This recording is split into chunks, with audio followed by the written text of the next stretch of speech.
পৃথিবীর 3 ভাগ জল আর 1 ভাগ স্থল। খাল, বিল, পুকুর, হ্রদ সব জায়গায় থাকে পানি, কিন্তু এসব জায়গায় পানি সাধারণত লবণাক্ত হয় না। সমুদ্রের পানি সবসময় লবণাক্ত। কেন হয় জানো?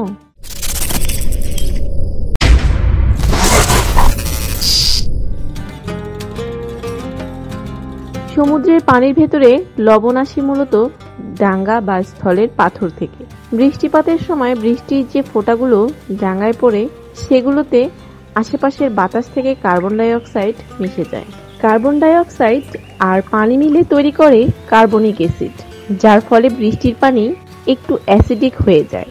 এই বৃষ্টির পানি যখন পাথরের গায়ে পড়ে, তখন এর ভেতরে অ্যাসিডিক পাথরের গা বেয়ে নামে এবং আয়ন তৈরি করে।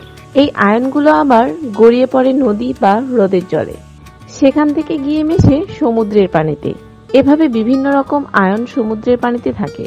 এগুলোর মধ্যে কিছু সামুদ্রিক জীব খাদ্য উৎপাদন ও অন্যান্য কাজে ব্যবহার করে এবং সমুদ্রের পানি থেকে সরিয়ে ফেলে। বাকিগুলো সমুদ্রের পানিতেই মিশে থাকে। দীর্ঘ সময় এভাবে সমুদ্রের পানিতে থেকে আয়নগুলোর পরিমাণ বাড়তে থাকে।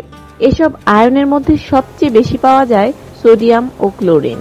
সমুদ্রের পানিতে এই দুটোর পরিমাণ 90%। সোডিয়াম ও ক্লোরিন লবণাক্ত। মূলত এই দুই মৌল একত্রিত হয়ে তৈরি করে সোডিয়াম ক্লোরাইড, যাকে আমরা বলি লবণ।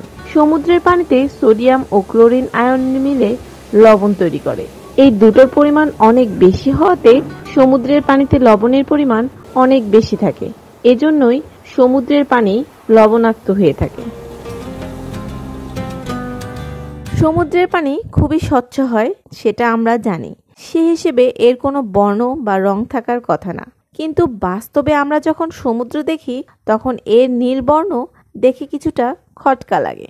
স্বাভাবিকভাবেই মনে প্রশ্ন জাগে যে সমুদ্রের পানির রং নীল দেখায় কেন? আমরা জানি সূর্যের আলো 7 রঙের আলোর সমষ্টি। 7 রঙের আলোর 7টি ভিন্ন তরঙ্গদৈর্ঘ্য থাকে। এদের মধ্যে সবচেয়ে কম তরঙ্গদৈর্ঘ্য হলো নীল আলোর এবং সবচেয়ে বেশি হলো লাল আলোর। সূর্যের আলো যখন কোনো বস্তুর উপর পড়ে, তখন আলোর প্রতিফলনের মাধ্যমে আমরা বস্তুটি দেখতে পাই। বস্তুটি সূর্যের আলোর সবগুলো রং শোষণ করে যে কোনো একটি রং বা তরঙ্গদৈর্ঘ্যের আলো প্রতিফলন করে এবং আমাদের চোখে এসে পৌঁছালে আমরা বস্তুটিকে নির্দিষ্ট রঙের দেখতে পাই। সমুদ্রের পানির ক্ষেত্রেও ঠিক একই ঘটনা ঘটে থাকে। আমরা জানি কোনো বস্তু যত স্বচ্ছ, সেটি তত বেশি আলো শোষণ করে। সমুদ্রের পানি যেহেতু অনেক স্বচ্ছ হয়ে থাকে, তাই এটি প্রায় সকল বর্ণের আলোই শোষণ করে নেয়। অন্যান্য দীর্ঘ তরঙ্গদৈর্ঘ্যের আলো শোষণ করলেও ক্ষুদ্র তরঙ্গদৈর্ঘ্য বিশিষ্ট নীল আলোকে সম্পূর্ণ শোষণ করতে পারে না, ফলে কিছু অংশ প্রতিফলিত হয়। পানির এই বিশেষ শোষণ প্রক্রিয়াকে সিলেক্টিভ অ্যাবজর্বেশন বলে। আবার এই প্রতিফলনের হার পানির পরিমাণ বা উচ্চতার উপর নির্ভর করে।